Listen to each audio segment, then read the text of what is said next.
السلام عليكم ورحمة الله وبركاته. معاكم أحمد عثمان من قناة بوكس تو بوكس، وحلقة جديدة من حلقات القناة إن شاء الله.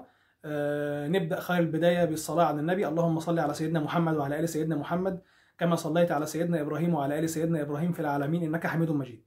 النهاردة إن شاء الله الحلقة هتكون عن المباراة المرتقبة في نهائي دوري أبطال أوروبا بين ريال مدريد وليفربول، المباراة اللي العالم كله مستنيها.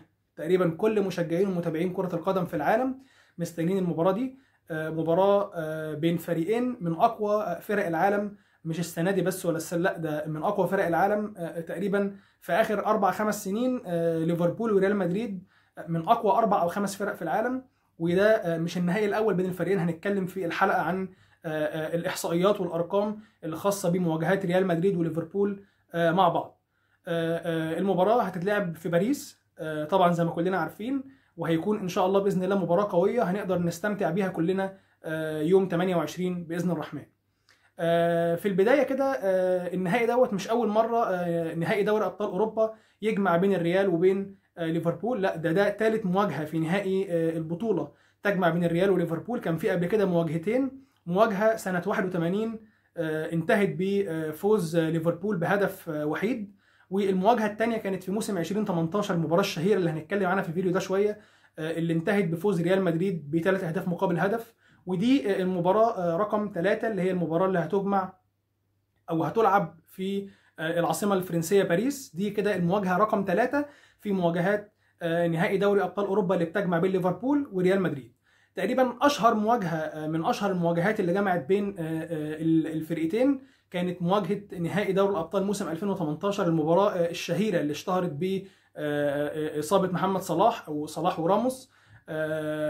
كانت مباراه غريبه، كانت المباراه دي تقريبا كل حاجه ضد ليفربول، من اصابه محمد صلاح وكيريوس الحارس اللي ارتكب كوارث في المباراه دي، وكان سبب رئيسي من اسباب تتويج ريال مدريد بالبطوله بعد ارتكابه تقريبا هدفين. يعني من ال3 أهداف السبب المباشر والرئيسي فيهم كان حارس المرمى كيريوس، اللي من بعدها ما سمعناش عنه حاجه. سمعنا تقريبا كان في خبر كده ان هو كان في ليفربول، كان مأجر ساحه المطاعم هناك في النادي.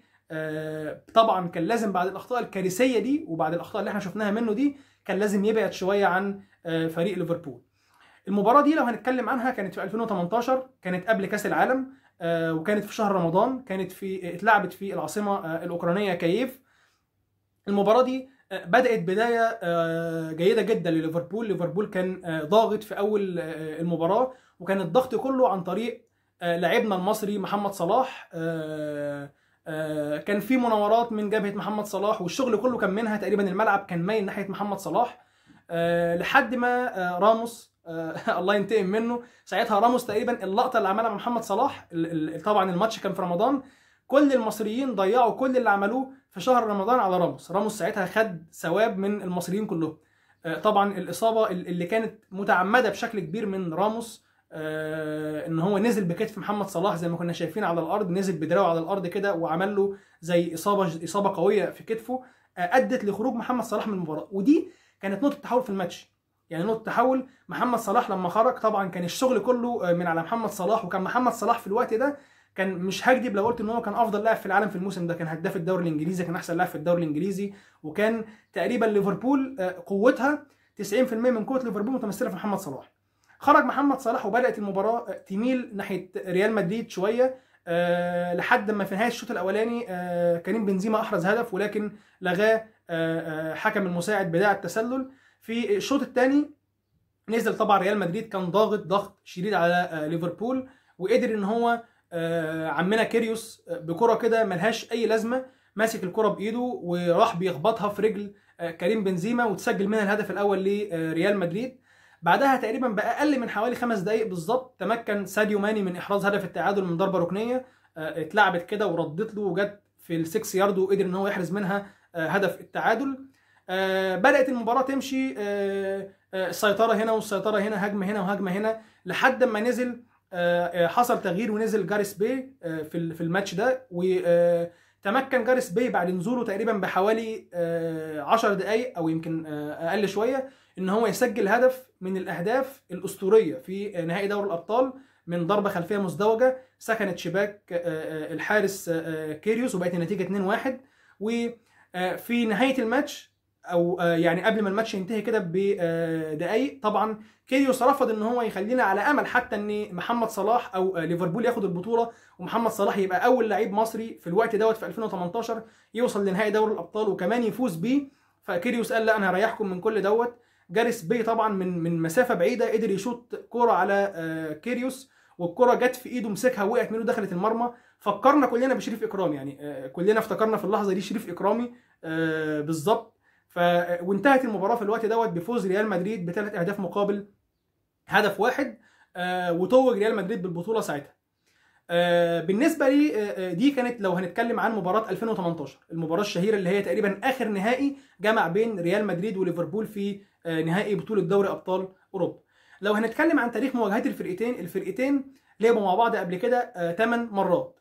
قدر ريال مدريد ان هو يفوز في 4 مرات من ال8، وليفربول فاز في 3 مرات، والتعادل كان في مره وحيده وهي المواجهه الاخيره اللي جمعت بينهم في تاريخ مواجهات الفريقين، اللي كانت في الموسم الماضي في الدور ربع النهائي تقريبا، اللي كانت في مواجهات النوك اوت. كان الريال لعب مع ليفربول، ماتش الذهاب خلص 3-1 في اسبانيا، ومباراه العوده خلصت بالتعادل السلبي 0-0، وساعتها صعد ريال مدريد عفوا وكمل البطوله مكان ليفربول، وتم اقصاء ليفربول من البطوله.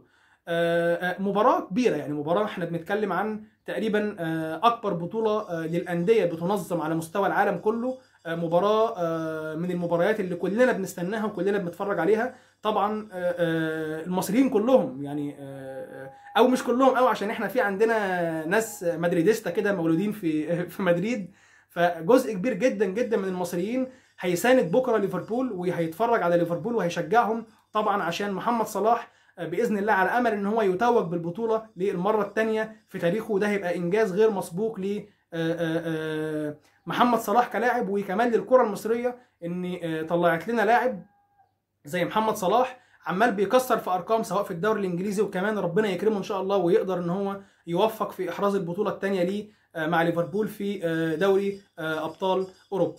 المباراه دي كمان من اهميتها ان هي زي ما احنا عارفين اي بطوله لنهائي دوري الابطال في اي قاره بتدي الفائز بيها كمان فرصه ان هو يلعب على بطولتين كمان، ان هو الفائز، وخصوصا كمان بطوله اوروبا ان هي بتسهل قوي ان اللي بيفوز بالبطوله ديت بطوله دوري الابطال اللي بيفوز بيها بيبقى عنده فرصه ان هو يضيف كمان لرصيده بطولتين قاريتين تانيين بشكل كبير. بيقدر ان هو يلعب على بطوله السوبر كاب في اوروبا مع بطل اليوروبا ليج، وكمان بيشارك في كاس العالم للانديه اللي بنسبه كبيره جدا بيفوز بيها بطل اوروبا. نتكلم بقى عن مشوار ليفربول ومشوار ريال مدريد في بطوله دوري ابطال اوروبا الموسم دوت. نتكلم عن ليفربول في الاول. ليفربول وقع في مجموعه في دوري المجموعات، وقع في مجموعه كانت بتضم اتلتيكو مدريد ونادي بورتو ونادي الميلان، وقدر ساعتها ليفربول ان هو يحقق رقم كويس قوي في المجموعه، ان هو يفوز بال6 مباريات بتوعه سواء داخل ارضه او خارج ارضه. صعد كاول طبعا من مجموعته، وواجه في الدور القادم في الدور التالي اللي هو دور ال16 واجه فريق انتر ميلان اللي كان مع ريال مدريد في مجموعته، كان تاني مجموعه ريال مدريد في البطوله دي، وقدر ان هو في مباراه الذهاب في ايطاليا قدر ان هو يفوز على فريق الانتر 2-0، وفي مباراه العوده قدر الانتر ان هو يفوز على ليفربول بنتيجه 1-0، ولكن مجموع المباراتين كان 2-1 لليفربول، وصعد الليفر عشان يواجه في دور ال8 فريق بنفيكا البرتغالي، وقدر برضو مجموع المباراتين ذهابا ايابا انه يكون المباراه لصالح ليفربول بنتيجه 6-4، وصعد للسيمي فاينال ويواجه ليفربول فريق فيا ريال الاسباني، الفريق العنيد اللي طلع فريق بايرن ميونخ من البطوله. في مباراه الذهاب في الانفيلد في انجلترا قدر ليفربول ان هو يفوز على فيا ريال بنتيجه 2-0، وفي مباراة العودة في اسبانيا قدر برضو فريق الليفر ان هو يكسب فريق فيا ريال بنتيجة 3-2، وصعد للمباراة النهائية اللي احنا بنتكلم عنها او عاملين الفيديو عنها ان شاء الله، انه يكون طرف من طرفي النهائي. نتكلم عن برضو مشوار ريال مدريد في البطولة من بدايتها. ريال مدريد وقع في مجموعة فيها شختار دونيستيك والانتر الايطالي وشريف، ايوه والله اسمه الفريق اسمه شريف. الغريب او العجيب ان المجموعه دي فريق الريال قدر ان هو يكسب كل مبارياته، كسب كل مباريات المجموعه وخسر مباراه واحده من فرقه شريف دي، والمباراه دي كمان الريال خسرها على ملعبه، صعد ب 15 نقطه من مجموعته. وهنا بقى هنتكلم عن مباريات نوك اوت قويه جدا جدا جدا وقع فيها فريق الريال بصراحه، وقدر ان هو يقصي فرق تقيله جدا من قوى تقريبا انديه اوروبا العظمى حاليا في الكوره. في دور ال 16 قدر ان هو او تواجه مع فريق باريس سان جيرمان، وما ادراك باريس سان جيرمان بقى بتتكلم عن ميسي ومبابي ونيمار ودي ماريا واسماء كبيره جدا. في مباراه الذهاب في باريس قدر باريس سان جيرمان ان هو يفوز بنتيجه 1-0، والمباراه دي كان ضيع ميسي فيها ضربه جزاء شهيره. في مباراه العوده قدر ريال مدريد يقدم مباراه ملحميه، مباراه اسطوريه بقياده كريم بنزيما اللي عامل موسم ولا اروع. كريم بنزيما قاد ريال مدريد في المباراه دي للفوز على فريق باريس سان جيرمان 3-1، وصعد فريق ريال مدريد للدور القادم دور الثمانيه. قابل ريال مدريد برضو مباراه قويه جدا، قدر ان هو يتواجه مع فريق تشيلسي الانجليزي حامل لقب البطوله، هو اخر فريق فاز بالبطوله ساعتها او السنه اللي فاتت على طول. في مباراه الذهاب ريال مدريد في انجلترا في ستامفورد بريدج حقق نتيجه محدش كان يتوقعها، قدر ان هو يفوز على تشيلسي في المباراه دي في انجلترا 3-1. خلاص الكل قال ان خلاص بنسبه كبيره قوي ان الريال هيوصل، ولكن في مباراه العوده فاجئنا تشيلسي بمباراه كبيره بقياده توماس توخيل المدير الفني الكبير لفريق تشيلسي، وقدر تشيلسي ان هو تقريبا وصل للنتيجه تكون 3-1 مع ريال مدريد، وبرضه تمكن بنزيما من احراز هدف تاني، وخلصت المباراه بعد امتدادها لوقت اضافي بثلاث اهداف مقابل هدفين، ومجموع المباراتين كان في صالح ريال مدريد، وتاهل ريال مدريد للسيمي فاينال ساعتها السنه دي، وقدر ان هو يقابل فريق عملاق تاني من عمالقه اوروبا وهو مانشستر سيتي، جوارديولا بقى والتخمه برضو من اللاعبين الكبار اللي في مانشستر سيتي بطل الدوري الانجليزي هذا الموسم. في مباراه الذهاب انتهت بفوز مانشستر سيتي. مباراه الاياب قدر ريال مدريد ان هو يعمل ريمونتادا تاريخيه برضو بعد ما كان متاخر في النتيجه، قدر ان هو يرجع ويفوز على مانشستر سيتي ويتاهل الى المباراه النهائيه. ده كده مشوار الفرقتين في البطوله. بصراحه مشوار الريال كان اصعب شويه، الريال بتتكلم على فريق واجه باريس سان جيرمان وواجه مانشستر سيتي وواجه تشيلسي، واجه ثلاث فرق اقوياء جدا، في حين ان ليفربول كانت مواجهاته في ماتشات النوك اوت كانت يعني ايه مستواها اقل شويه، لعب مع الانتر ولعب مع بنفيكا البرتغالي ولعب مع فريق المباراه اللي هي كانت في الدور قبل النهائي لعب مع فيا ريال زي ما قلنا. فمواجهات او مشوار الريال في البطوله دي كان اصعب شويه من مشوار ريال مدريد في كان اصعب شويه يعني مشوار الريال عفوا كان اصعب من مشوار ريال مدريد من مشوار ليفربول عفوا في البطوله دي. وان شاء الله احنا بنامل ان احنا نشوف مباراه قويه تجمع طبعا بين فريقين من عمالقه اوروبا. طبعا البطوله دي عارفين ان ريال مدريد فاز بلقبها 13 مره وهو صاحب الرقم القياسي بالفوز بالبطوله دي في انديه اوروبا، وليفربول فاز بالبطوله دي 6 مرات. اخر بطوله فاز بها ليفربول كانت في موسم 2019 لما فاز على توتنهام في المباراه اللي جمعت بينهم بهدفين مقابل لا شيء. المباراه دي اتلعبت في اسبانيا، النهائي ده اتلعب في اسبانيا. واخر بطوله فاز بيها ريال مدريد كانت في موسم 2018 وكانت امام ليفربول، المباراه اللي اتكلمنا عنها في الفيديو اللي انتهت بفوز ريال مدريد بثلاث اهداف مقابل هدف اللي اتلعبت في كييف. طبعا وتابعنا برضو الايام اللي فاتت تصريحات محمد صلاح عن المباراه، والتصريح اللي هو كان فيه نوع من ان هو عايز يثأر يعني من ريال مدريد. وطبعا تابعنا رد برضو لعيبه كتير رد عليه كريم بنزيما، ورد عليه رد كريم بنزيما في تصريح كده ملخصه انه يعني هنسيب صلاح يتكلم زي ما هو عايز، وقال على نفسه ان انا بلعب نهائيات البطوله دي عشان اكسب البطوله. ورد عليه برضو كارفاخال ان هو فيما معناه ان هو مش عايزين محمد صلاح انه يتكرر اللي حصل معاه في 2018 ويخسر البطوله ديت للمره الثانيه امام ريال مدريد. فكان في كده لعب تصريحات من محمد صلاح ومن لعيبه ريال مدريد.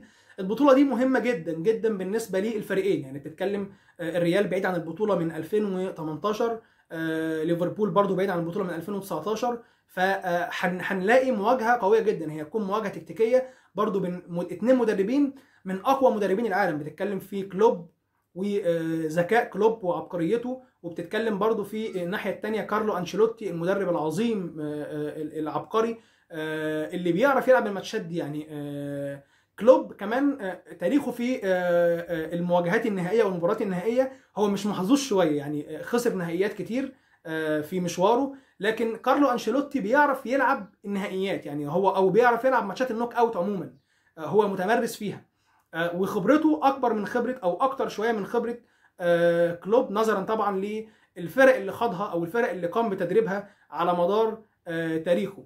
ان شاء الله باذن الله نامل انها تكون مباراه قويه ومباراه نستمتع بيها كلنا ان شاء الله، والاهم ان شاء الله ربنا يجعله يوم باللون الاحمر ان شاء الله في اوروبا، ويقدر ليفربول ان شاء الله يفوز بالمباراه دي، وتبقى الفرحه كمان مع فرحه فوز ليفربول ان محمد صلاح باذن الله يقدر ان هو يسجل في ريال مدريد باذن الرحمن، ويقدر ان هو يكون سبب من اسباب تتويج الليفر بالبطوله دي، وتبقى البطوله الثانيه ليه في سجلات بطولاته لدوري ابطال اوروبا مع ليفربول باذن الرحمن. دي كده تكون نهايه الفيديو. كنا اتكلمنا عن الريال والليفر. ارجو ان يكون الفيديو يعجب حضراتكم، وان شاء الله باذن الله انتظرونا في فيديوهات تانية قادمه هنتكلم عن كل حاجه تخص الكوره. كل اللي اطلبه منكم دعمكم، وباذن الله ان شاء الله نكون عند حسن ظنكم دايما، والسلام عليكم ورحمه الله وبركاته.